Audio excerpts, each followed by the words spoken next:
Estamos começando agora mais um episódio do Pod Bar e dessa vez com um tema muito importante que são os primeiros dias aí da cirurgia. O que pode, o que não pode fazer, quais são as lições de casa que o paciente tem que seguir e o que cabe a nós médicos sempre estarmos alertas. E para a gente conversar sobre esse episódio, nós temos também a ajuda dos nossos patrocinadores que nos ajudam aqui no andar do Pod Bar, que é a Suprimed Nutrition e também o Ginga Ponto Store. E estou aqui com as minhas amigas, eu sou a doutora Karina Fernandes e estou também com a doutora Ana Karina Soares. Tudo bem, Ana? Tudo ótimo. E hoje a gente vai desmistificar como é o começo da cirurgia bariátrica, né? E também com a doutora Marta Lima. E aí, Má, tudo bom? Tudo ótimo. E já vou aproveitar para falar para quem está assistindo a gente, se inscrever nesse canal, curtir, compartilhar. Porque às vezes você não vai fazer cirurgia, mas conhece alguém que vai fazer e esse conteúdo é de extrema importância para quem está planejando fazer cirurgia bariátrica e para todo mundo que precisa entender um pouquinho mais sobre a doença obesidade. Então vamos lá, vamos começar pelo começo, né? Como a gente sempre diz. Então, se a gente vai falar dos primeiros dias da cirurgia, a gente tem que falar sobre a cirurgia propriamente dita, né? Que é o hospital. Então, aquele paciente que ele vai lá, ele tá preparado, ele tem todas aquelas questões do pré-operatório, tá com ansiedade, né? Acho que vocês devem pensar a mesma coisa que eu. Quando o paciente vai lá para pegar a cartinha de internação, na última consulta prévia à cirurgia, eu falo assim, e aí, seu João, o que você tá sentindo? Aí ele fala, ai, tô tão ansioso. Aí eu falo, então você tá normal, né? E ainda brinco assim, eu acho que essa ansiedade só vai melhorar depois que você operar, não é mesmo? Eu fico preocupada com quem não tá ansioso, né? Isso. Eu falo, puxa, acho que a ficha não caiu, né? Eu ia falar isso agora. Não entendeu ainda. Doutora, eu tenho medo. Fala, ótimo, tem que ter medo mesmo, é uma grande mudança de vida. Você não pode ter dúvida do que você tá fazendo, mas medo você pode. E já que a gente está falando, né, dessa questão do chegar nesses dias que são prévios, né, à data da cirúrgica, né? Então lembrar o que esse paciente precisa levar para o hospital. Né, liçãozinha de casa, o que não esquecer? Não esquecer de levar os seus exames impressos numa pastinha, tudo organizado para o anestesista poder ter fácil acesso a isso. Lembrar de levar as suas medicações, se eventualmente toma. Ter tudo anotadinho, o nome do seu remédio, quantas miligramas, quantas vezes por dia, ter tudo isso anotado, que muita gente às vezes não sabe de cor e não tem obrigatoriedade de saber de cor. Que Uma mais, grande meninas? dica que eu acho sempre conversar com quem está te acompanhando, porque existem algumas medicações que precisam ser suspensas antes da cirurgia. Algumas medicações para diabetes, algumas drogas, alguns medicamentos anti-obesidade precisam ser suspensos antes da cirurgia.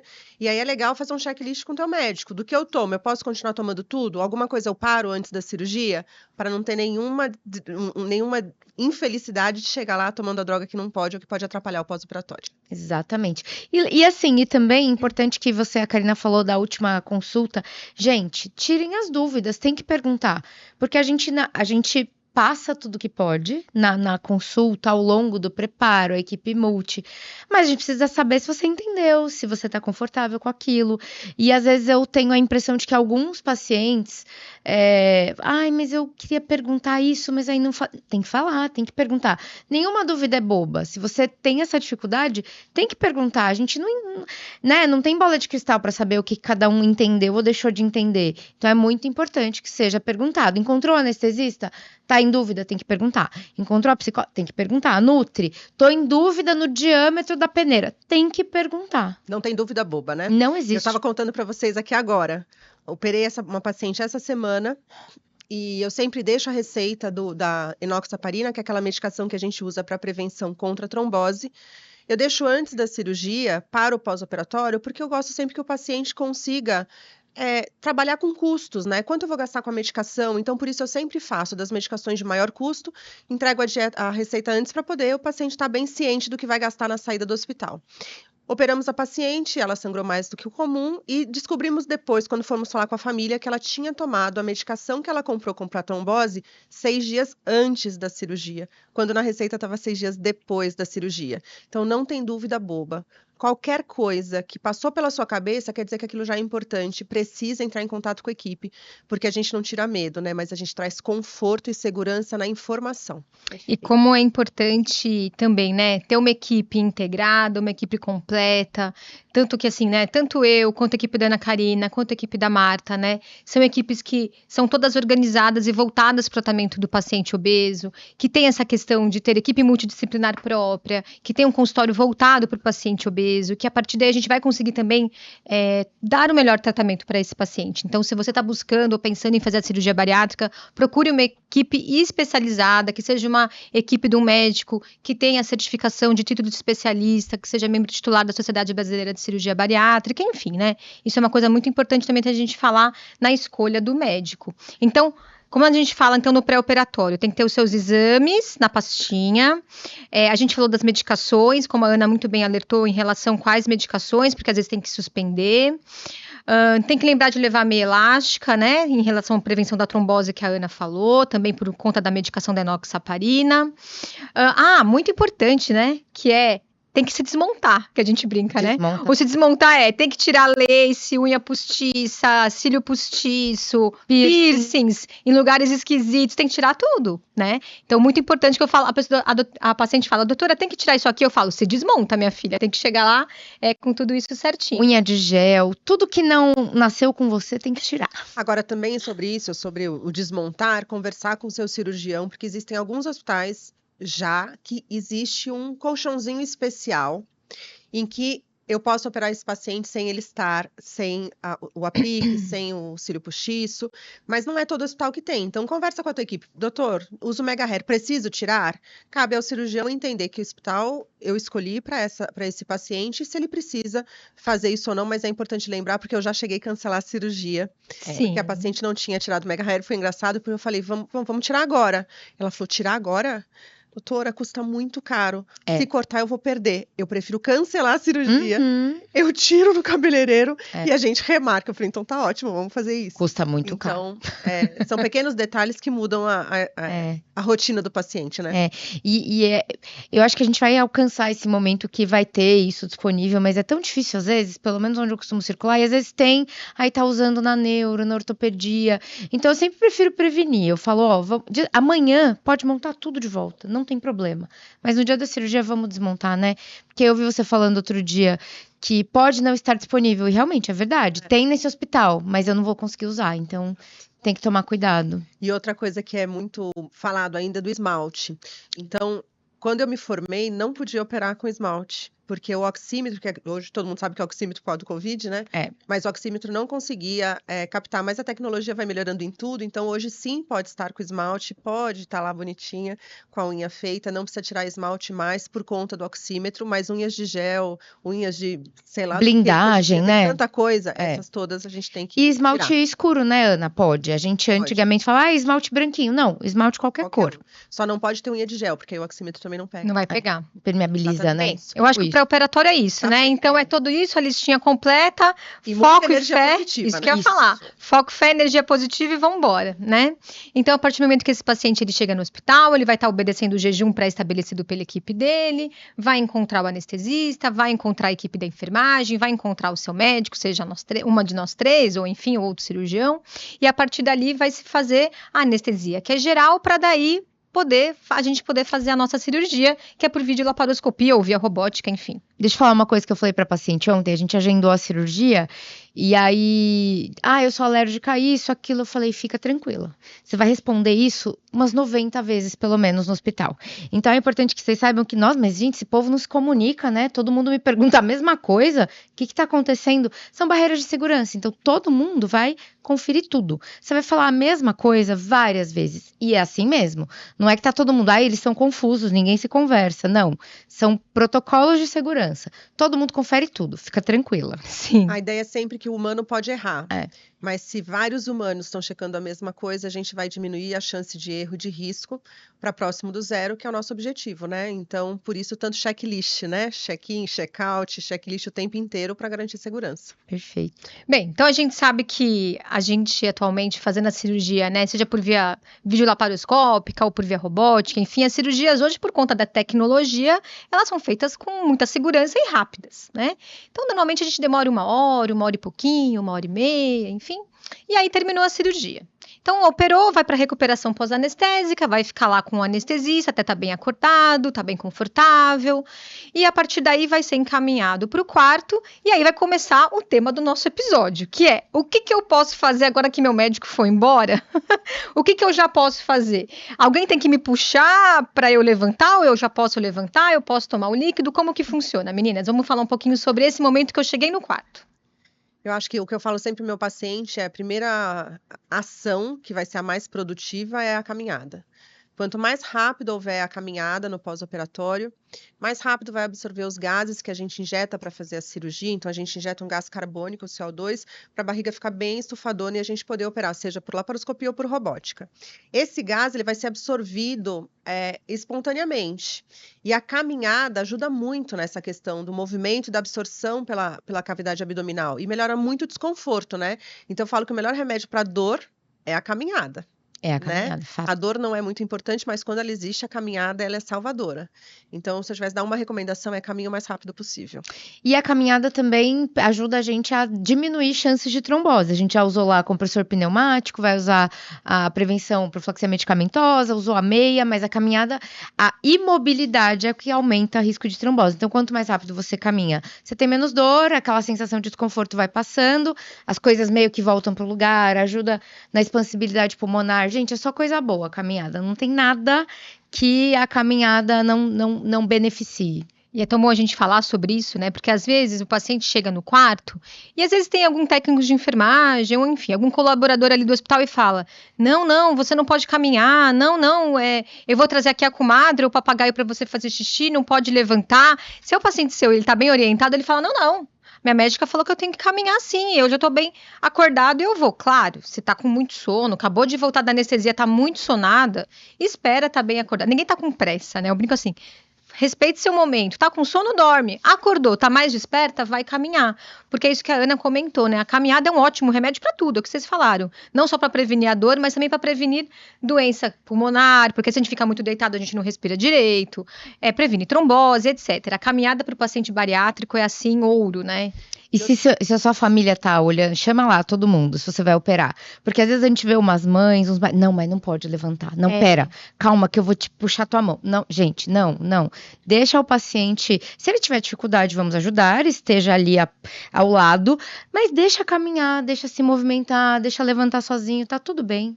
E para o paciente, acho que é importante que a hora desse levantar, vai incomodar? Vai, você tem 5 ou 6 furinhos no abdômen, que vai repuxar um pouco.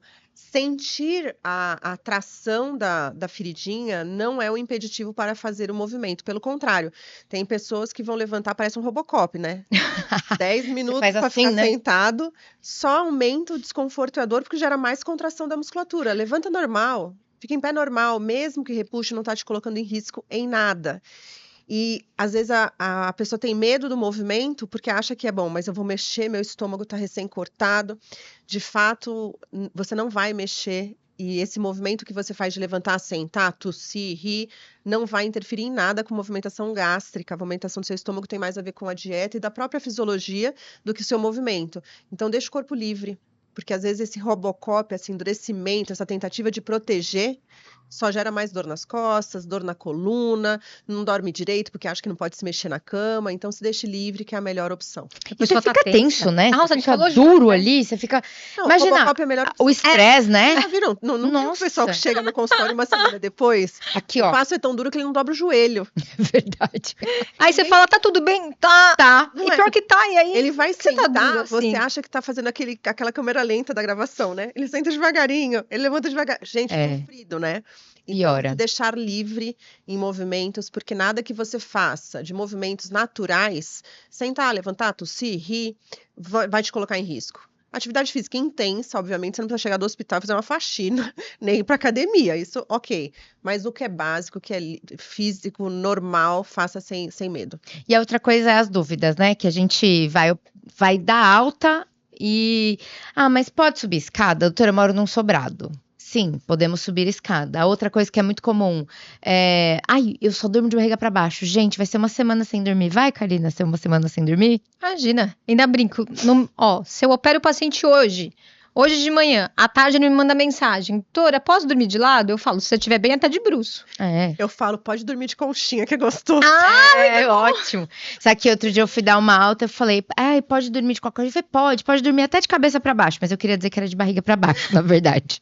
Mas pode também, pode A dormir do pessoa jeito deve que ter quiser. pensado, poxa vida, Essa realmente é aí, difícil operar, né? Até né? de barriga pra cabeça pra Sabe baixo. o que eu lembrei? Não, gente. Gente, é que eu tô voltando um negócio que eu lembrei que é fundamental. A gente falou tanto do fundamental de caminhar, então a gente não pode falar pro paciente esquecer de levar tênis.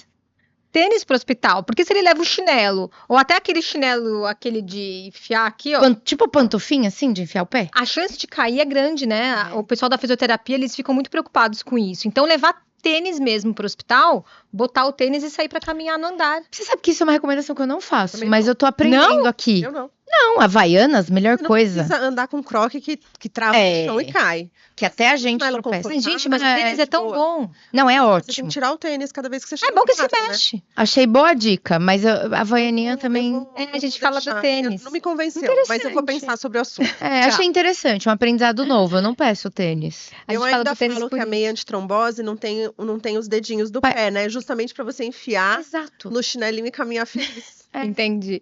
Mas vou pensar. Achei Tá interessante. igual a relação sexual, vou pensar sobre Vamos pensar E, nisso. bom, falando nisso, Ana, relação sexual. É. Eu já falei isso em alguns episódios, porque eu falava. Eu tenho até um post do Instagram que eu faço: dirigir 10 dias, trabalhar 15 dias, relação sexual 20 dias e academia 30. E eu botava esse post em todo quanto era lugar. Até que um paciente chegou pra mim e falou assim: pô, caminhar, você manda eu caminhar 40 minutos por dia e sexo só com 20? Baita sacanagem. Que E conta aí, é essa? que conta? E aí eu mudei. E hoje eu falo, olha, quando você estiver se sentindo seguro e confortável, não precisa fazer o Kama Sutra, mas não existe contraindicação para que você tenha relação sexual em qualquer momento depois do pós-operatório, desde que você esteja sem dor, confortável, sem sentir muita fraqueza, que seja prazeroso para você. Então agora eu liberei junto com a Quando essa caminhada. Quando essa pergunta do sexo entra, realmente a gente tem que individualizar, né? Porque o paciente fala, e aí, doutora, quando é que eu vou poder fazer? E como que é? Como que funciona? Eu falo, gente, vai depender de como você está se sentindo, né? Se você está em casa, tá tranquila, tá tudo bem, pode transar, pode. Eu falo, só não vai me subir no lustre, inventar uns negócios diferentes. Tripulia, não pode. Não vai fazer estripulia na primeira semana, pelo amor de Deus, não é a hora, né? Não. Mas, assim, é igual o sair pra passear, né? Posso sair? Posso dar uma voltinha? Já se sentindo bem, claro, por que não? Mente vazia, a gente fica pensando nas coisas, né? É. Então, assim, poxa, quer sair um pouquinho? Vai. Ah, tô com meu marido, tô fazendo nada, dá vontade de transar. Transa, tá tudo bem, né? Então, mas isso é individualizado. Eu acho que a gente legal tem que isso. individualizar mesmo nesse Porque senão, sentido. pra quem não consegue, porque tem a pessoa que vai ter mais fraqueza na primeira semana, né? Essa semana eu recebi uma caixinha essa. Eu vou ter fraqueza no pós-operatório? Não sei.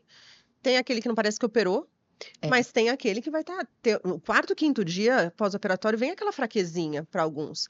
E aí essa pessoa fala, nossa, então tá ruim para mim, porque o outro tá passando no shopping, foi no cinema, foi pra festa da tia, eu tô aqui, tudo é normal.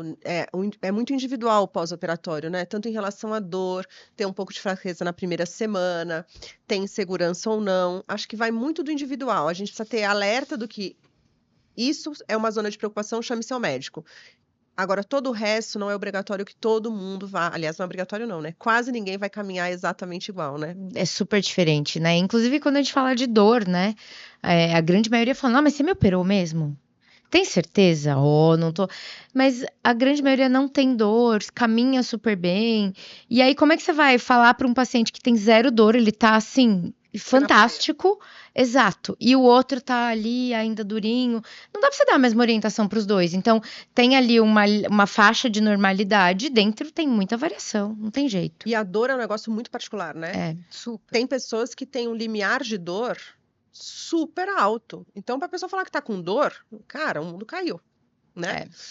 E tem outros, meu marido tá nesse outros, que qualquer coisa é muita dor. Então, óbvio, para essa pessoa que tem um limiar mais baixo, ele vai acordar da cirurgia desconfortável. Tá tudo bem, você vai ficar com um anestesista do seu lado, vai ser feita medicação para dor, que tem que ser feito aos poucos, porque muitas acabam dando um pouco de náusea, mas nada tá dando errado. E aquele que tá sem dor nenhuma, sorte dele. O limiar de dor é alto, não vai vivenciar isso, mas tá tudo dentro do mesmo pacote. Então, ter um pouquinho de dor na hora que acorda é normal, então a gente fala que muito que não dói. Mas para alguns, sim, o começo vai ser doloroso, mas normalmente, para a maioria, depois de 24, 48 horas, a dor já é algo muito discreto, né? Eu acho que a mensagem que eu gostaria de deixar a respeito de dor é que realmente, como vocês disseram, a dor ela é subjetiva e ela é muito individual. Eu falo que tem pacientes que nem precisam tomar remédio de dor em casa, como tem outros que têm que tomar os remédios de dor para se sentirem bem. A gente deixa, né, todos os médicos acabam deixando para casa analgésicos simples, né, para dor, e tem que estar melhorando da dor. Aí eu ainda falo assim, tá bom, então como é que eu sei se o que está acontecendo comigo é normal? Né? Então, dicas práticas. Primeiro, tá com dor, tome o remédio. Né? O remédio está aí para ser tomado e a gente usa ele de parâmetro para ficar de olho em você. E o mais importante de tudo é essa questão de se comparar consigo mesmo. Eu tenho que estar melhorando a cada dia. Hoje eu tenho que estar melhor do que ontem, amanhã melhor do que hoje, e assim por diante. Se eu estou melhorando, o time está ganhando. Dor nova, dor persistente, dúvidas, ligue para o seu cirurgião. Tenha o telefone do seu médico ou vá ao hospital onde você fez a cirurgia, que você sabe que é a referência ali daquele médico. Porque muitas vezes a pessoa ela fala, poxa, mas a minha amiga operou, ela não sentiu nada. E eu tô sentindo uma dor aqui, ai meu Deus, e agora? O que vai acontecer? E sai correndo pro hospital. E aí tem que chegar lá, e aí tem fila, e demora, né? Poxa vida, ela sofre ali, né? É uma experiência ruim, né? Isso, que não precisava. Então, se a gente sabe o que vai acontecer conosco, a gente já sabe o que esperar. Ah, não, eu tô com um pouquinho de desconforto, mas comparada a ontem, nossa, eu tô outra pessoa. Então tá tudo bem. Eu vou tomar meu analgésico, vou caminhar, vou tomar meu Luftal e etc. E vou seguir minha vida. Então, eu acho que essa questão da dor é muito importante a gente se comparar sempre com a gente mesmo. E uma coisa que eu gosto muito de falar é da dor do lado esquerdo. Porque é muito frequente, essa é uma dor que às vezes não sai do hospital com ela e ela vai chegar depois. Então, principalmente para quem fez o bypass gástrico, que é a cirurgia que também tem o desvio intestinal, uma facada, uma dor enfacada embaixo da costela esquerda é muito comum acontecer. E ela não vai ser diária. Ela pode perdurar por alguns dias, então tem paciente que vai perdurar até 20, 30 dias. Lembrar que toda a área da cirurgia está à esquerda. A costura entre estômago e intestino, entre intestino e intestino, o estômago que ficou fechado na parte do bypass gástrico. E isso vai ter um processo inflamatório natural da cicatrização e vai gerar essa dor enfacada. E aí o paciente muitas vezes se paralisa porque ele vem ótimo e no terceiro, quarto dia começa essas facadas. Pronto, compliquei. Então, não é uma dor de alta intensidade. Então, se o paciente está seguro também, sei que tem essa dor, sei que faz parte do processo inflamatório da cicatrização, a dor não é de forte intensidade, mas ela assusta se o paciente não está ciente que pode acontecer. Então, por isso eu falo sempre dessa dor do lado esquerdo. Dá medo, né? E, gente, é uma cirurgia, é um procedimento, tem mudança anatômica, tem mudança fisiológica, tem inervação, tem um monte de coisa ali. Então, assim, vão acontecer coisas. O que é mais importante é entender o que tá na faixa da normalidade, mas você entrou no hospital, assim, né, do ponto de vista de dor aguda, de incisão, de corte, sem nada disso. Você vai sair com isso e isso traz consequências. A gente tem hoje tecnologia, cirurgia rápida, vídeo, incisões menores, grampeadores, drogas anestésicas melhores, a gente bloqueia ali o pontinho com anestesia local, mas é entender que tem uma coisa acontecendo ali, que tem um propósito para isso. Então, temos mudanças, né? Você vai sair do hospital operado. Então, precisa ter consciência disso. Você sabe que até uma anestesista me explicou uma vez essa questão do entender o porquê da dor e etc. E porque dói, porque a cirurgia dói, tá mexendo, são os cortezinhos na barriga e etc, né? Mas ela quis comparar, por exemplo, uma pessoa que vai operar de uma apendicite. Ela tá com dor na barriga, não tá com dor de barriga? E ela vai sair, ela vai acordar da anestesia com também um pouco de dor, porque acabou de operar. Só que ela já estava com dor. Então, na cabeça dela, tudo bem ela tá com dor, porque ela estava com dor antes. Para quem vai fazer a bariátrica, ela tá de tranquila, tá de boa, zero dor. E ela vai acordar com uma dor. Então, olha como o cérebro vai entender essa dor de outra forma, né? Olha como é interessante isso do ponto de vista da cabeça, né? Do sistema nervoso central mesmo. É como você entende a dor. Então, o anestesista fala muito sobre isso. Você vai acordar com um certo desconforto. E tá tudo bem, porque a cirurgia dói, né? Eu até brinco com o paciente. A gente ainda não aprendeu a fazer cirurgia espiritual. Não faço é de verdade mesmo. Vai doer. Exato. Então, claro, é uma dor leve, e etc. Mas é para entender assim. Você tá indo pro centro cirúrgico sem dor nenhuma, então você vai acordar com um leve desconforto e que tá tudo bem. Sabe o que eu acho engraçado? Que é muito comum. A pessoa passou pela vivência dela e ela teve dor. E eu fico na cabeça daquele paciente. Nossa, ele reclamou de dor, eu precisei otimizar a medicação. Só que a linha do tempo vai passando Ele esquece tudo, e né? para o paciente vai ficando o lado positivo da cirurgia. Tô emagrecendo, tô dormindo melhor, tô tomando mesmo. Essa mesma pessoa que teve mais dor fica na recepção do seu consultório falando pro pré-operatório: dói nada. Parece que nem Super fez. tranquilo. Não, que é essa? Então, vai passando essa informação que não dói, mas é aquela mesma pessoa que te ligou várias vezes porque estava com dor. Então, é engraçado essa experiência da bariátrica, eu sempre falo, essa semana eu operei um paciente que veio encaminhado de um outro que eu já tinha feito a cirurgia há um ano atrás, e esse primeiro paciente que eu operei um ano atrás não teve dor nenhuma, ele parecia indo pra praia. Tá. Ele tá no grupo, não operei. E aí eu sempre chego e falo, ó, você tá vindo de uma referência de uma pessoa que não é a regra da cirurgia. Então, não ache que você não vai ter dor, porque aquele ali foi muito atípico. E o Maicon ontem acordou com muita dor. É. E ele falou, doutora, tá doendo muito. Eu falei, eu te falei, você não é o Wellington, você é o Maicon. Então, ter essa coisa de que entenda que o que as pessoas que já viveram te passam como informação é a interpretação que elas estão fazendo da cirurgia naquele momento. 6 meses, 1 ano, 2 anos, 10 anos depois da cirurgia. Não é o retrato real do pós-operatório dela, porque muito foi se esquecendo, foi se mascarando, né? Então, ter isso é importante. E a dor tem sempre essa característica negativa, né? E doeu, tá errado. Não, é a história da consciência de que cirurgia é isso mesmo, tem um propósito lá, né? É um tratamento, enfim, mas dor é engraçado mesmo. Muito, muito. E agora vamos falar de um tema que é dieta, né? Vamos falar sobre hidratação. A dieta, a gente sabe que na bariátrica a dieta ela tem que ser progressiva, ela tem que ser líquida por algumas semanas. Vai variar de equipe para equipe quanto tempo vai ser essa dieta líquida. Tem equipes que deixam por 15 dias, outras que estendem até por 21 dias e etc. Isso vai depender muito de equipe para equipe. Mas vamos conversar um pouquinho a respeito disso, porque eu acredito que a questão da dieta líquida entra muito a questão do protagonismo da pessoa, né? Porque isso é lição de casa. Eu não vou estar na sua casa para te dar o copinho para você tomar a cada X minutos, né? Então, a gente tem que conversar muito sobre isso, porque eu acho que aí vai entrar no checklist da lição de casa da pessoa, né?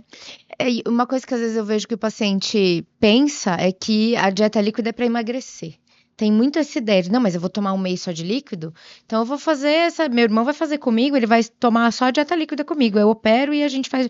Não é, a dieta líquida ela tem um propósito muito maior, que é de cicatrização gástrica. Então a gente deixa esse estômago em repouso, a gente acabou de cortar, costurar, conectar ou não no intestino, então esse repouso cicatricial é muito importante. Então, dependendo da equipe, isso muda, mas é claro que aí a gente une o útil ao agradável, diminui, tem restrição calórica, dieta líquida, mas de modo geral, o líquido serve para o estômago cicatrizar. Então, acho que quando a gente tem esse pensamento, fica menos difícil, porque você entende o porquê daquilo ali. Não é só para emagrecer. E né? tem Na que lembrar. verdade, eu falo que a dieta líquida é um mal necessário. Ela, É um pelo mal contrário, é um necessário. emagrecimento muito ruim, né? Porque É. vem com perda de massa magra, com desidratação muitas vezes.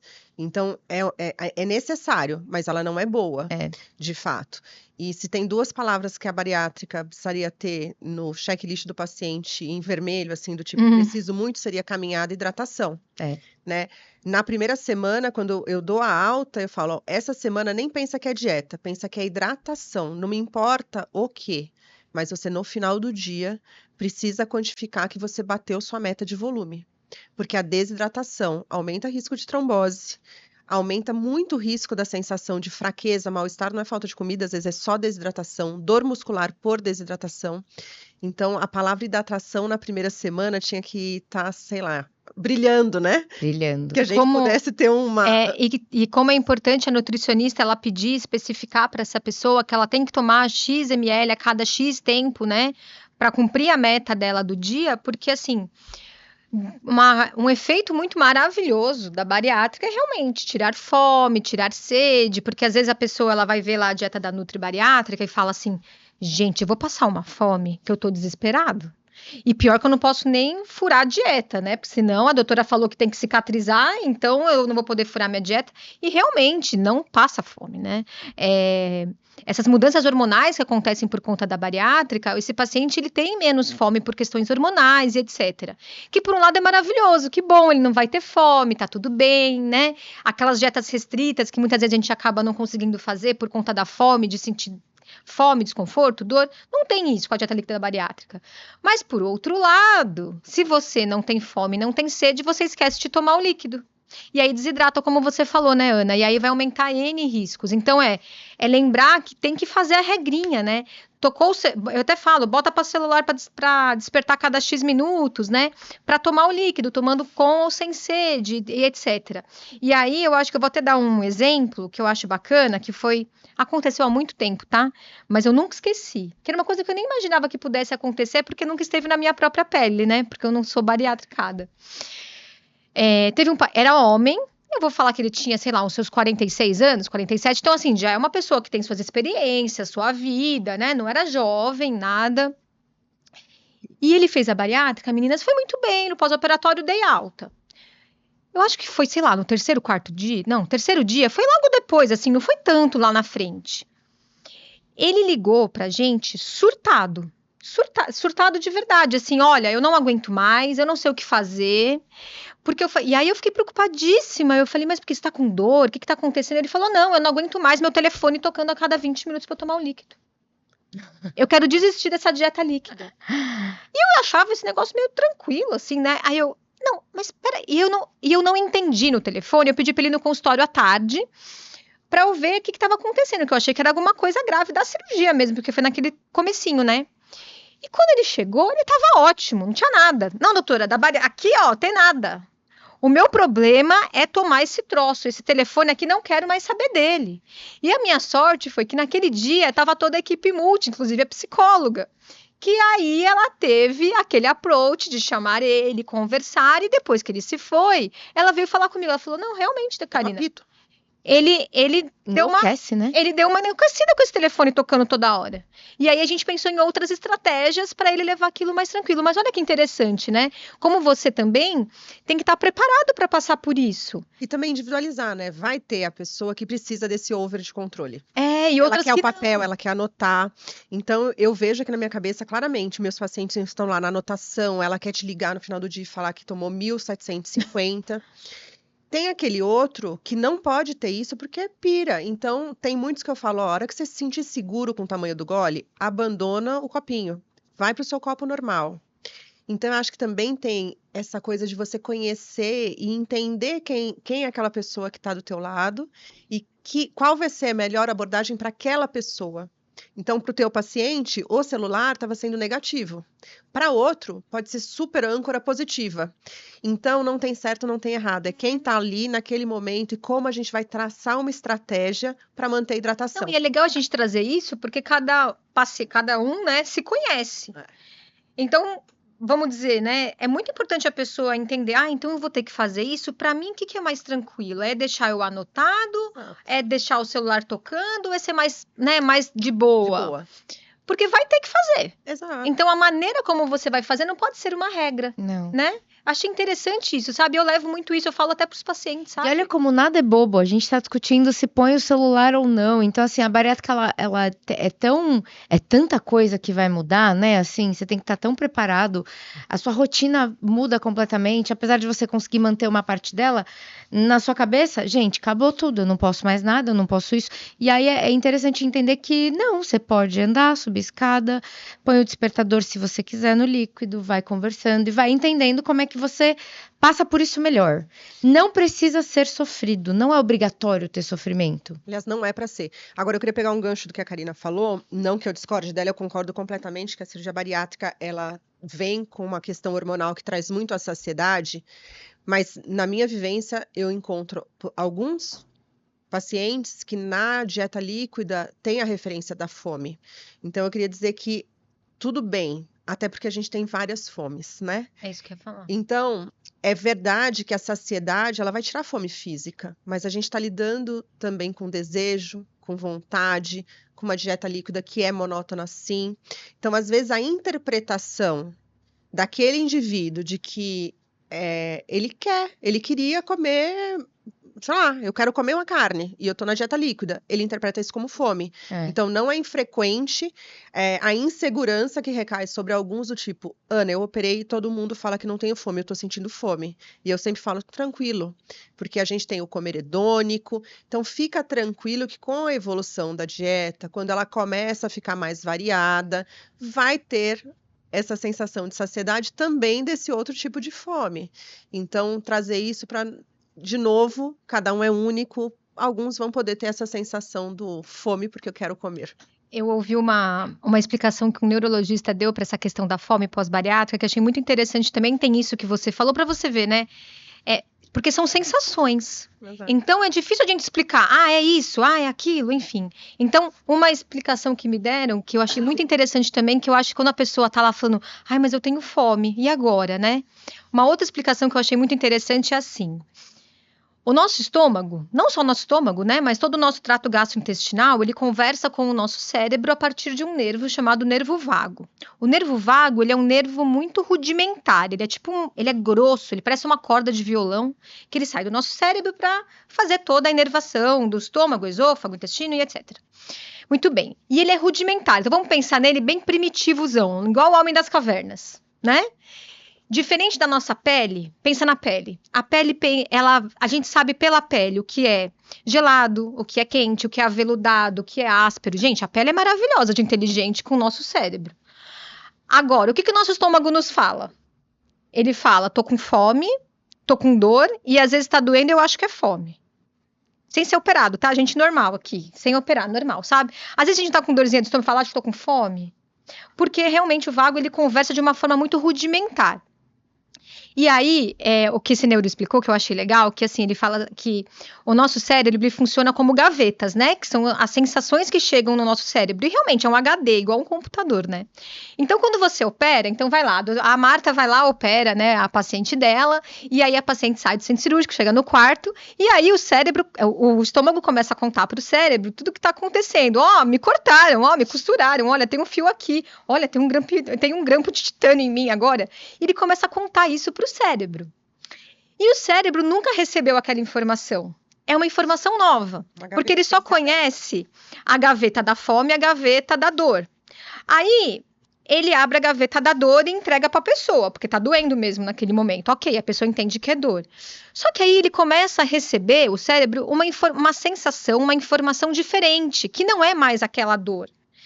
E aí ele começa, isso eu achei tão legal, porque eu fico imaginando isso como um desenho, assim, né? Aí ele abre a outra gaveta que ele tem, porque ele só tem aquela gaveta. Ele abre a gaveta da fome e entrega.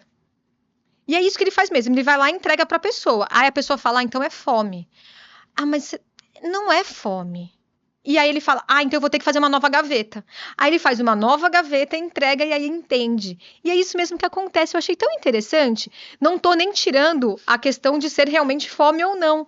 Mas é uma forma muito didática e lúdica de você entender as questões das gavetas para tudo. Como eu falei, como é a pele, do que é áspero. Isso aqui é áspero. Não é áspero, é esquisito isso. Aqui é diferente, tem que fazer uma outra gaveta, né?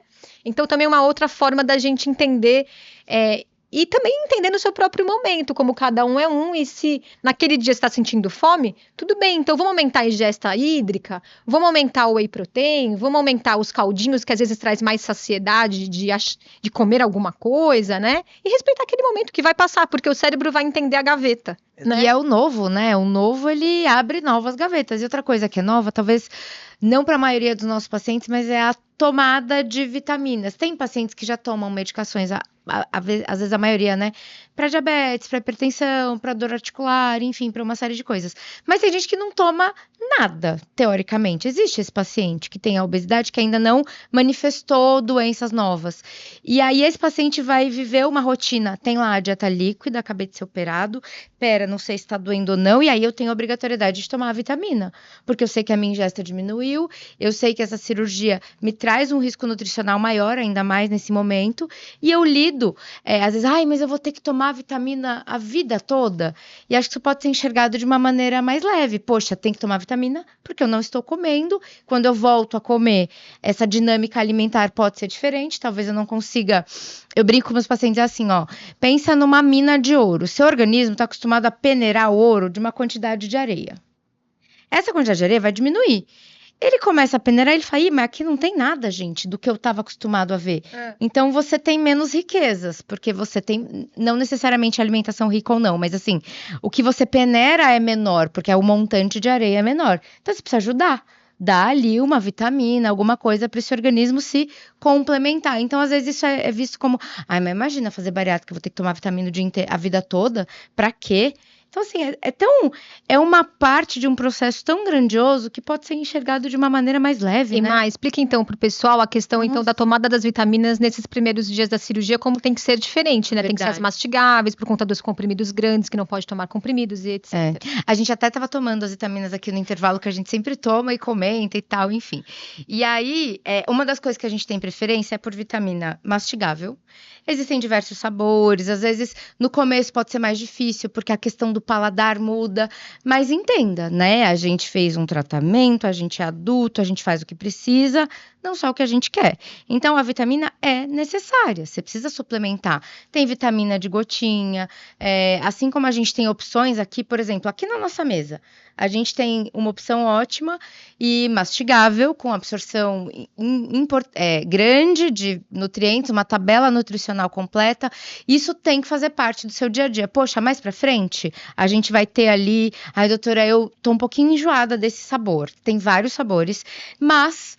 Passou ali 15 dias, um mês, dependendo da sua equipe, a liberação de cápsulas acontece. A gente aqui diverge nisso, né, no sentido de orientação, e aí você pode ir para uma vitamina em cápsula, onde tem uma tabela nutricional compatível com o paciente que precisa de nutrição de pós-operatório, que é diferente de uma vitamina simples de A a Z, de farmácia, enfim, são composições diferentes, a absorção é diferente. Então isso é importante, né, Ana, da gente pontuar. E eu acho que uma dica legal, lá na clínica a gente sempre deixa a Bariatric Fusion no primeiro mês, porque entendo que, como suplementação, acho que é uma vitamina absolutamente completa, mas eu acho que tem que ter a tomada de decisão do paladar. E uma sacada é converse com a nutricionista que está te acompanhando, porque, por exemplo, Bariatric Fusion, normalmente, em clínicas especializadas, o nutricionista vai ter pequenas amostras que você pode, antes da cirurgia, vou experimentar. Eu, por exemplo, prefiro frutas vermelhas. Tem morango, tem futacita. Você experimenta antes. Bom, esse paladar aqui, antes da cirurgia, eu já não gostava. Não faz sentido usar esse paladar. Então, essa tentativa de discutir com a sua nutricionista também, de novo, no que é individual. Por exemplo, tem uma paciente, a Adri, ela detesta engolir comprimido. Tem gente que tem dificuldade Já até de tem engolir. antes, né? Não é nem que detesta, é que não consegue engolir, não e tem? aí, para ela, a mastigável faz super muito mais bem. sentido. Então, a gente não vai tirar a Fusion dela, porque, obviamente, ela está muito bem com a mastigável. Talvez o que vai ter que acontecer é mudar o paladar para não ficar muito enjoativo. Lembrando que cada vitamina tem a sua posologia. Isso é muito Então, importante. e agora está na moda, a minha amiga está tomando Blá. Ontem eu recebi uma mensagem da paciente, Ana, uma paciente que operou, uma amiga minha operou, mas agora ela vai fazer tudo endovenoso. Então ela tá me dando essas vitaminas aqui. Não era nem de bariátrica. Entendi. Do tipo, Qualquer coisa. aí eu falei, olha, e eu acho que eu não faria isso, né? A não ser que você esteja precisando muito, tá muito difícil eu comprar vitamina. Ela falou, não, era só para usar. Eu falei, não, então faz o seguinte, dá para quem não operou essa aí, porque não tem nada a ver com bariátrica, e fica com a tua. Então, assim, tem algumas que são 3 vezes ao dia, outras 2 vezes. Lê a posologia e conversa com a sua nutricionista para tomar certo. Uma coisa muito importante, porque às vezes eu recebo assim no direct, na caixinha, mas quantas toma? Mas quanto é? Às vezes uma vitamina que, tem pacientes que trazem do exterior e que não é o meu hábito prescrever, acho que às vezes a gente não tem conhecimento daquela vitamina, ou uma vitamina nova surgiu no mercado, ou enfim, né? E aí, gente, toda medicação tem lá, aqui, por exemplo, vou ler, a gente tem 2 diferentes na mesa. O SupriBup, posologia, aqui, porções. 2 cápsulas. Só tem tudo isso que tá escrito na tabela se você tomar as 2. Se você tomar uma, é metade. Exato. É que nem aqui, mastigar. Gente, tá escrito bonitinho, ó lá, Fusion Plus de limão. Esse é ótimo, inclusive, mastigar uma pastilha 3 vezes ao dia. Tá escrito aqui. Só tem tudo que tá na tabela quando você toma os 3 comprimidinhos mastigáveis. E tem uma galerinha que fez bariátrica e ganhou Alzheimer, né? Porque é Nossa impressionante senhora. como a galera esquece a vitamina D. Aí eu sou do Alzheimer, eu tô melhorando. Eu queria entender, de manhã, doutora, tá tomando? Tô, mas assim, de manhã eu nunca esqueço. Mas à noite. Ai. Aí eu falo, então você tá tomando pela metade? Não, eu tomo. pessoa ainda acha que tá tomando. Não, você não tá tomando, você não tá tomando da noite. Então, também acho que é muito legal como dica, conversa com a tua nutricionista. Porque, de repente, na sua rotina, você não vai lembrar da noite. Tá tudo bem, porque somos humanos, todo mundo vai ter a sua falha ali. Bom, então, sua nutricionista tem que discutir com você outra abordagem. Vamos tomar as duas juntas? Vamos tomar na hora do almoço? O fato é, cada um é único e a equipe tá para te apoiar, entender aonde tá a sua dificuldade e criar estratégia para ela. Isso inclui hora de tomada de vitamina, porque às vezes o que é perfeito deixa de ser perfeito se não for feito, né? Exato. Que não adianta eu te dar a melhor vitamina, eu escolher a melhor. Não vou tomar porque eu não consigo tomar. Não, gente, vai adaptar pra você, né, Ana? Isso bate em valores. Então, se sinta muito confortável. Ana, para mim isso aqui saiu da minha capacidade mensal. Vamos pensar em outra estratégia. Então, a verdade é, você precisa ter uma equipe que te apoie e mostrar cadê o seu ponto de dificuldade, vai fazer a possibilidade de novas abordagens que a gente vai chegar lá. Agora, se a equipe não sabe, você começa a andar sozinho nessa jornada, ela sempre vai ficar mais difícil, né? Que é a história da bola de cristal. Se vocês não contam pra gente, como que a gente ajuda? Não é? Porque às vezes o paciente chegou pra mim e falou assim: ai, doutora, mas é porque eu tô muito ansioso. Retorno de, sei lá, 6 meses. Tá tudo bem, feliz, tranquilo, fazendo atividade física. Não, mas eu tô muito ansioso, e aí isso tá me dando vontade de comer. E não sei... Tá, mas você tem ido ao psicólogo? Sim, fui semana passada. Você falou isso pra ela? Não. Tá, mas... E você tá falando o quê pra ela? Porque meu filho tá dando trabalho na escola, minha mulher não sei o quê, a dívida pra pagar. Tudo bem, acho que tudo isso é importante, ninguém é um estômago operado ambulante, a pessoa é completa. Mas fale, porque a gente não tem como adivinhar. Ai, Marta, amo essa vitamina, mas o gosto talvez... Pô, tem alternativa, tem de limão, de morango, de não sei o quê, de não sei o quê. Ana, essa não posso comprar. A gente vai te dar uma outra opção, mas a gente precisa saber. Você sabe que às vezes eu fico com a impressão... Posso estar errada, em que a gente fala tanto que tem que fazer, tem que tomar vitamina, tem que fazer exercício, tem que comer proteína, não pode comer doce, que às vezes eu me coloco no lugar do paciente e penso, poxa, como deve ser difícil eu chegar lá e falar que eu não fiz. Porque a maior expectativa é tomar uma bronca. Então a gente precisa mudar esse jogo. A equipe tá para te apoiar, para te acolher, né? Exato. Porque ninguém é magro porque faz bonito. A grande possibilidade é que o teu cirurgião tenha milhões de falhas. Aliás, possibilidade não, certeza. Certeza. Então, a gente como humano tem que entender o outro humano e saber que cada um tem a sua dificuldade no lugar, que é único, né? Então, se você não tem essa equipe que te apoia, se você não pode falar para sua nutricionista que você esquece a vitamina da noite, você precisa mudar de nutricionista.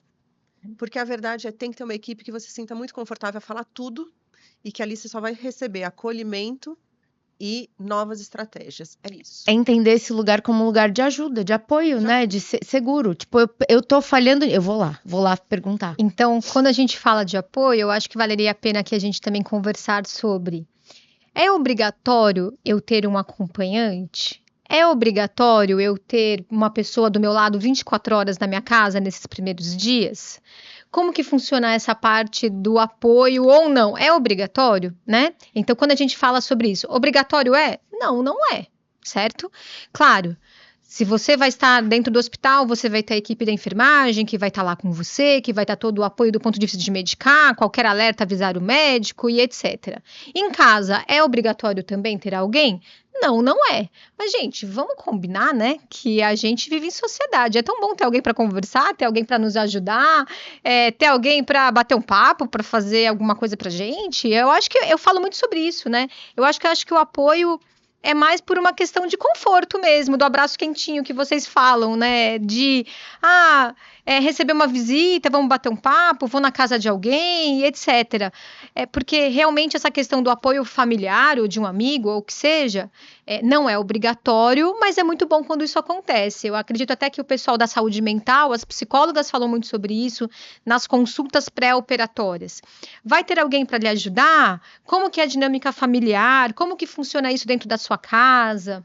Porque aí a gente pode entrar até em assuntos como, vai fazer um churrasco no final de semana após cirurgia? Como que vai ser isso? Você vai saber lidar com isso? Precisa ter o churrasco, sim ou não? Enfim, quando a gente entra na questão da saúde mental, ela é muito grande, mas é muito legal quando a gente fala sobre esse assunto de que obrigatoriedade não tem, mas se puder ter alguém com você, ou até mais de uma pessoa, né, para fazer companhia ao longo desses dias, é muito bacana. Ai, gostoso, né? Ah, sim. A paciente falou pra mim essa semana, não foi essa semana, mas ela falou assim, doutora, sabe que eu descobri? Quem são meus amigos de verdade. Ó. Porque a gente tinha um grupo, e a irmã dela já é operada, e ela veio, faz um ano, operou, tal, e os grupos que o grupo que ela tinha se reunia para comer pizza, tomar aquela cervejinha no fim de semana, ou ir a um bar, era sempre Um ambiente obesogênico. um ambiente obesogênico, alguma coisa. O social era diretamente relacionado à comida. E aí, uma dessas amigas foi à casa e falou: não, hoje a gente vai ver um filme, tá? A gente vai só assistir filme, a gente não vai fazer nada. Não convidei ninguém, porque hoje não vai ter, porque você acabou de operar. E aí ela foi modificando o ambiente ao redor dela. Então elas se reuniam às vezes elas se reuniam, a gente vai na confeitaria comer um doce à tarde. Não, a gente vai caminhar no parque, tirar fotos lindas, ou a gente vai fazer uma drenagem, e mudou-se o paradigma do convívio social também. Você sabe que veio aqui na minha cabeça Vou até pegar aqui. Ela nos mandou um presente. Olha! E aqui é um caso de rede de apoio, porque eu acho que realmente não precisa de rede de apoio, mas eu tento sempre, antes da cirurgia, entender um pouco a dinâmica daquele paciente. Porque alguns precisam, outros não precisam, e outros ainda a rede de apoio pode ser negativa. Então, a Ju, quando chegou comigo para operar, ela vinha muito pronta, porque estava com uma outra equipe, então ela chegou muito pronta para operar. E aí, conversando com a dinâmica dela, ela era a âncora da família dela, né? Com uma mãe num tratamento oncológico fazendo quimioterapia, e ela estava com a ideia pré-concebida que ela ia operar na terça, e na quinta-feira ela seria responsável de levar a mãe para quimioterapia. Meu Deus. E eu falei: Ju, não vou te operar assim. Você não precisa de ajuda, mas você pode e deve e merece tirar um tempo para você ser a prioridade da sua vida. E você não precisa ser a âncora da vida de todo mundo nesse momento, porque senão você não vai ser a sua. Então, eu não vou te operar agora. E você vai organizar uma cuidadora para sua mãe. Você vai organizar alguém da família que possa cuidar da sua mãe. Para que você possa ter o seu pós-operatório você voltada para você. E assim fizemos. E ela fez a cirurgia e tá linda, maravilhosa. E nos mandou, porque maratonou Pod Bari. Esse presente está comigo há séculos. E eu falo, não vou abrir sozinha. Então, só vejam se tem... Eu acho que é igualzinho, então esse não tem nome. Ju. Adoro! Tô guardando isso há muito tempo para dar, cheiroso. pra gente dividir. Nossa, é bem cheiroso. Ai, Mas a Ju foi uma dessas histórias aí em que Nossa, eu sou super ressecada. cirurgião... Eu sempre tô pedindo. Não, pra cirurgia, que é maravilha, Nossa. porque vocês não têm noção o Vou que até luva estraga a mão e aquele líquido que a gente usa para esterilizar a mão, idem, né? Resseca tudo. Minha mão é dura. Não, e você sabe que a gente fica... Viu, você tem um creminho de mão aí? Que minha mão Nossa, tá é bom doendo. esse. Ju, amamos, Amei. viu? Ai, olha, Ju, Ju, obrigada, acertou, viu? Tudo de inclusive, viu? Obrigada Mas a Ju foi pelo uma carinho. dessa história. Então, acho que a gente tem que pensar... de novo, eu sempre vou falar o termo individualizar, né? É. Então, a rede de apoio, ela não é obrigatória, ela ajuda muito, sem dúvida nenhuma. Outro dia eu botei no Stories, quem é sua rede de apoio? Família, amigos ou equipe multi? E fiquei muito feliz quando família veio estourado em primeiro lugar, porque eu acho que é a nossa sementinha mais potente. Mas, às vezes, não tem a família. E aí, a equipe multidisciplinar, ela serve de rede de apoio também, né? Então, você tem um cirurgião que atende rápido o seu telefone, você tem uma nutri que você pode ligar e tirar dúvida a qualquer hora. Então, a verdade é, todo mundo pode desenvolver uma rede de apoio, ela ajuda, mas não precisa ter aquela pessoa ancorada ou grudada em você 24 horas, porque a cirurgia bariátrica, graças a Deus, não exige esse cuidado exacerbado, né? Eu lembrei de uma história, e quando você comentou da história da rede de apoio negativa. E às vezes a gente não percebe que a nossa rede de apoio é negativa. Então, acho que quando a tua equipe te sinaliza isso, é importante você parar e pensar. Mas eu vou contar uma história verdadeira, assim. O paciente operou... Você conta as não verdadeiras? 30 anos. Não, porque... Uma de hoje foi não verdadeira? Não, pior que não, viu? Mas é porque é uma história que Mas você fala... é que assim, foi uma história... Tipo assim, não é marcou. possível... Vocês acham que não é de verdade, mas é. É que assim, não ó. deu pra não fazer piada. É que assim, Ana, não é possível que fez isso, entendeu? Você fala, não, sério, você fala, de verdade? Bom, enfim. E aí, Operou, fantástico, bypass, a paciente estava linda, maravilhosa. Já é, assim, aquela paciente que fala, conversa, desenvolve o marido junto, nananã. Operei, fui lá, marido, foi tudo ótimo, que bom, nananã. Ok. Volto amanhã, tá bom? Tá tudo bem, era fim de tarde já. Amanhã de manhã eu tô aí, tá bom. Aí cheguei no outro dia pra dar alta, tudo bem. Ai, tô maravilhosa. Já tava até de batom. Falei que eu tô querendo ir embora, mala pronta. Ai, como é que foi? Ai, como é que foi a noite? Dormi em hospital difícil? Não, foi ótimo, doutora. Sofazinho ótimo, jantei. Falei, jantou o marido? Ótimo. Ai, pedi um lanche. Ai, doutora, acredita que ele até ofereceu pra eu lamber a batatinha pra eu não passar vontade? Entendeu? Porque que é uma história verdadeira?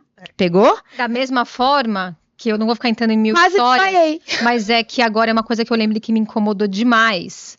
Uma paciente que eu operei, jovem, uns 20 e poucos anos, ela é casada, apesar de ser bastante jovem, mas ela é casada. E eu entrei no quarto, o marido tava dormindo, e olha que eu sou a médica que operou ela, hein? Ele não levantou, ele não abriu os olhos para falar comigo. E depois que eu acordei ele, porque eu acordei ele que eu queria dar as orientações para ele ouvir Aí eu também, porque acordo afinal de também. contas o acompanhante tá lá para isso, né? Aí eu acordei ele, expliquei os cuidados que tem que ter em casa, os alertas, etc. Aí ele ainda falou assim: vamos ver se ela vai fazer, né? Ah, E eu vou falar que eu achei que ele Esse- teve um desrespeito ali, que eu saí do quarto, gente, pensando, com não vontade de vejo a levar ela pra hora sua casa, né? essa menina dá um tom. Separar. Você pode. Divórcio. Na verdade, Ai, pronto, passei. Pronto, tô só dando exemplos do que não fazer, o né? capítulo do filme Dormindo com o Inimigo. Nossa, gente. completamente. Então é isso Eu tenho mesmo. raiva também. Apoio é Ah, maravilhoso. tenho raiva. É maravilhoso, mas às vezes é melhor andar sozinha do que mal acompanhada. Não né? precisa, você não precisa desse tipo de gente, né? Ó, até o nosso staff tá rindo, porque é verdade, gente. Meu, pelo amor de Deus, fiquei. Ah, não dá. Pronto, Não, falei. tem hora que a gente realmente. Sabe que uma história que mais me marcou? Ah, Que essa eu não aguentei. Antes da cirurgia, chegou o casal no consultório. A paciente não abria a boca, quietinha. E o marido falou dessa maneira: Ana, a gente veio aqui porque é o seguinte, não dá, né? Aí ele fez desse jeito, não dá, né? Veja, casei com ela magra. Olha isso aqui. Aí, na hora, subiu um negócio assim em mim. Dá um ódio interno, né? Só que às vezes sobe até aqui, eu engulo.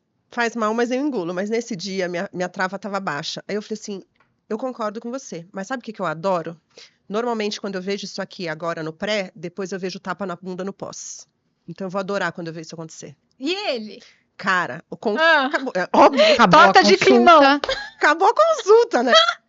Pensei, acabou. Perdi a paciente. Mas não aguentei. Sim. E aí ele ficou. Aí a paciente olhou assim pra mim, deu um sorrisinho. Aí eu falei, na próxima consulta, eu queria só você. Aí ele olhou e falou assim, por quê? Eu falei assim, não, porque é muito importante eu poder entender um pouquinho. Hoje eu não consegui falar com ela, mas na última quero você aqui comigo de novo. Aí a paciente veio na segunda consulta e falou, Ana, eu nem sei se eu quero operar. Eu falei, que bom que você está falando isso, então não opere. Por enquanto, não opere. Espera. Terapia, acompanhamento clínico, tratamento medicamentoso, só você vai saber se você quer, precisa operar e na hora que você precisa. E encaminhei para a equipe clínica, não operei essa paciente porque ela emagreceu. Eu só não sei se ela teve recorrência da obesidade e se ela deu o pé na bunda ou não. Divórcio. Mas brincadeira. adoraria saber. Adoraria. Mas isso me incomoda profundamente. E é isso. Rede de apoio. Vai te apoiar. Se a pessoa te atrapalha, se ela não acredita em você, se ela te descredibiliza, Ai, não pensei pra falar. Não precisa. Não precisa. Eu acho que aí um último ponto que é importante a gente não deixar de falar em relação a esse pós-operatório mais recente é sobre voltar às atividades diárias, né? Então, como vocês falaram, né? Então tá. Estou bem, operei, tive pouco desconforto, tô tomando bem o líquido, tomando minha vitamina, nananã, mas quando que eu posso voltar às minhas atividades? Quando eu posso voltar a dirigir, por exemplo? Trabalhar? Então vamos falar um pouquinho sobre isso, já que a gente está aí já perto Tem do o meu término do post episódio. Stories, né? Ah, é verdade. Fala, Ana. De 15 Ah, dias é? trabalhar, tirei a relação sexual porque estava ruim e 30 dias academia. Eu acho que a Perfeito. relação do dirigir tem muito a ver com a dieta líquida, né? Porque às vezes se a pessoa tá tomando um pouquinho, ela pode passar mal, bater o carro, se machucar, machucar o outro, etc, né? Então aí acredito que deve ser por volta de 7, 10 dias que vocês falam também, não é isso? Eu Exatamente. falo 10. 10. dias. Porque o 7 já sabe, tá tudo É na bem. transição da dieta líquida clara pra Isso. dieta líquida Por isso que a gente fala esse número completo. cabalístico dos Exato. 10, né? Exato. Mas é mais ou menos por aí. E é o tempo do paciente entender como é que funciona. Não, Isso. entendi. Ok, é isso aqui? Então acho que eu tô bem. Não, doutora, eu ainda tô meio assim, ó, melhor não. Então, às vezes o paciente me diz, eu nem preciso falar. Então, eu acho que isso ajuda bastante. Voltar ao trabalho, eu lembro da Ana falando, depende, né? Depois Porque você faz assim, o quê da tem vida? gente que fica maluco sem trabalhar. Às vezes o cara tá em home office e fala, gente, eu tô aqui, eu tô desesperado, deixa eu trabalhar. Então, tudo bem, se isso não atrapalhar o andamento do seu cuidado do pós-operatório, da dieta líquida, né? De novo, individualizar, né? Isso. Agora, o cara é professor de academia, Não, aí não. né? Não. Professora de escola infantil. Vou dar um exemplo até que você deu um exemplão aí. Exato. Muito extremo, né? O cara que carrega peso. Mas uma professora de escola infantil que tem que agachar para falar com a criança e ela fala o dia inteiro. Às então vezes é muita pega fala. a criança. Ela tem que falar. Então desidrata, né? É esforço.